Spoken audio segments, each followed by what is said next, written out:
July 2020, we're on Sefton Park Road at the end of Toxteth. Behind us is Sefton Park. This is a new pop-up cycle lane the council created. This narrowest cycle lane imaginable, and somebody's parked a car in it.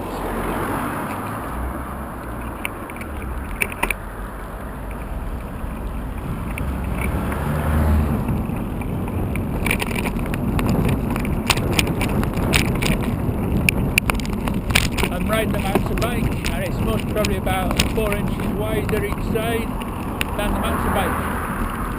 And to make it more interesting, it goes narrower here.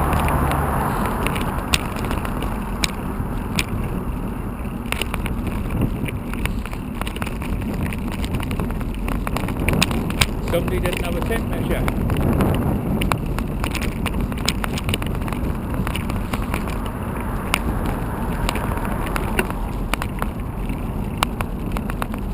Alright, for unicyclists, might get somebody to ride my unicycle up there for a joke, but it's serious.